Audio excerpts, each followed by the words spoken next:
Drop what you're doing. This just in, Nintendo will be releasing 5 classic games onto their Nintendo Switch online service on May 26th. Not only does this include the 16-bit game that you're looking at right now, Joe and Mac, but also Super Baseball Simulator 1000, Spanky's Quest, and a rare Japanese oddity called Ninja JaJaMaru. Are any of these games worth playing? Well, of course they are. But you don't have to take my word for it, because today we're going to be looking at what classic magazines like Electronic Gaming Monthly, GamePro, Enforce, and Superplay thought about all these games back in the day.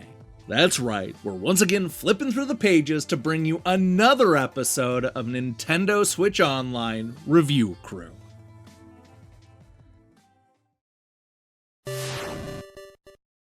Don't be fooled by the name of our first game, because Super Baseball Simulator 1000 is neither a realistic baseball simulator nor a super-looking game, especially when compared to other 16-bit sports titles. Instead, what we get is a sequel to the reasonably well-received 8-bit baseball game by Culture Brain, which is probably best known for introducing a bunch of fake teams and unrealistic power-ups to America's pastime. This first-generation Super NES sequel builds onto that formula and offers some extra play modes, including the ability to play as the manager. But the results are largely the same. Electronic Gaming Monthly liked the power-up pitches and the batting techniques, but felt that it was a lesser launch game. As a regular baseball game, you could say that Super Baseball Simulator is above average, but the addition of the Ultra League makes this an extremely fun game to play. GamePro also recommended this arcade-style mode where the rules get thrown completely out the window. Giving it a 3.5 out of 5, they concluded that players who take hardcore baseball in their big gulps can suit Super Baseball Simulator to their needs, and casual gamers should try the offbeat Ultra League.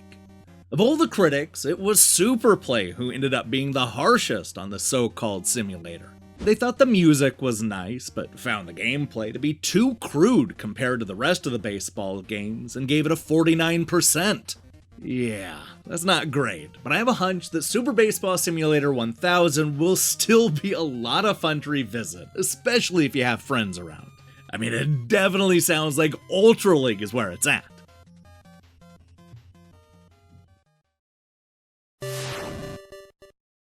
While Nintendo is choosing to call it Caveman Ninja, you likely know this early generation Super NES game by 2 other names, Joe and Mac. This was the beginning of a short-lived but fondly remembered franchise from Data East that included several console and arcade installments and a Congo-themed spin-off. With colorful graphics and a cool prehistoric setting, Joe and Mac was an instantly likable game that the critics couldn't wait to play. Enforce critic Guns ended up giving it an 89%, the highest score of any classic magazine, and called it a dead ringer for the arcade game. The sound and graphics are identical, or as near as damn it. I couldn't see any difference, and I was looking real hard. If you liked the arcade cabinet, buy this game. Electronic Gaming Monthly's editor-in-chief Ed agreed with Guns, but liked it for a different reason. Joe and Mac, besides being one of the best 2-player simultaneous games, has some of the most humorous animations to date. The rest of the EGM editors disagreed, with Martin complaining that the gameplay is fine, but it's too easy. I was at the end boss after a couple of plays. Over in the UK, Superplay ended up reviewing 594 different games in their 47-issue run. Joe and Mac is right smack dab in the middle at number 311 with a score of 72%. Hardly the slickest of platformer games, but one of the more lively and colorful. If you're looking for cartoony graphics, 2-player fun, and a cool prehistoric setting, then I have a hunch that you're gonna have a good time with Joe and Mac, the Caveman Ninjas.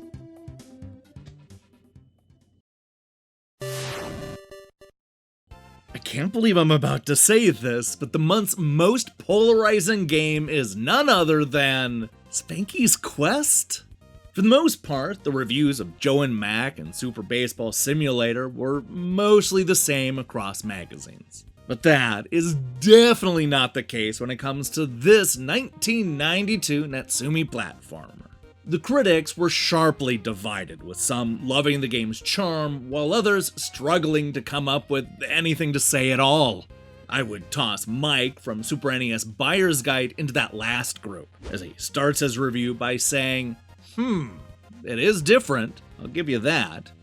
Sushi X at EGM knew why some of his peers were having trouble getting into Spanky's Quest. While the Super NES seems like a system only adults and teenagers can enjoy, even children can find a game to suit them nowadays.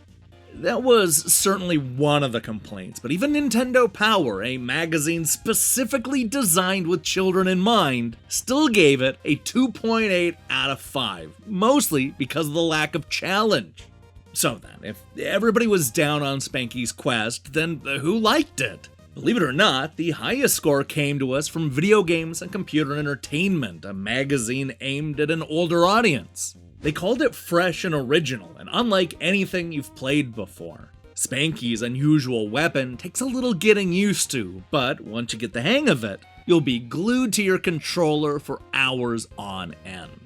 Shades and Enforce also dug it, calling it weird and wonderful. For a refreshing change from boring, run-of-the-mill games, get Spanky's Quest. There's plenty of monkeying around, it's bound to give you a good laugh, and you'll definitely have a ball. With the critics so divided, it'll be fun to see if Spanky's Quest is a forgotten classic or a kiddie game that's not even worth remembering. Decide for yourself on May 26th.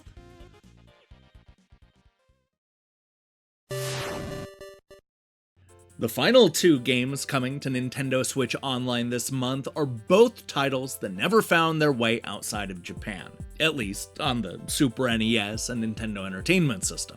The more recognizable of the two is Magical Drop 2, a Data East puzzler that's vaguely reminiscent of Puyo Puyo and the Puzzle Bobble series, which we know over here as Bust-A-Move. As hard as I tried, I couldn't find any English language reviews for the 1996 Super NES port. But Next Generation did give the original Neo Geo version 3 stars out of 5. They concluded the Magical Drop 2 comes on strong, but as the game moves on, it can be quite monotonous. Magical Drop 2, however, is still a solid puzzle game that is likely to trap more than one person into hours of play. Superplay liked the original Magic Drop when it was released on the Super NES. They gave it an 85% and called it a brilliantly enjoyable puzzle game. Magical Drop is a must for competitive puzzle fans. And you know what? It sounds like the sequel will be a fun addition to the Nintendo Switch Online service. The final game coming out on May 26th is Ninja JaJaMaru, which is making its North American debut after 36 years. Just like Magical Drop 2, there are no English language reviews from back in the day. But it is worth noting that this is a spin-off of sorts to an arcade machine known here in the States as Rad Action. Trust me, there's not a single game title that is more 80s than Rad Action. Yeah, I double-checked. And if that doesn't get you excited to see what Ninja JaJaMaru is all about, then nothing will. Hey, thanks for watching me analyze old school reviews. If you liked what you saw here, then you should know that we have a whole bunch of different shows where we do this very thing.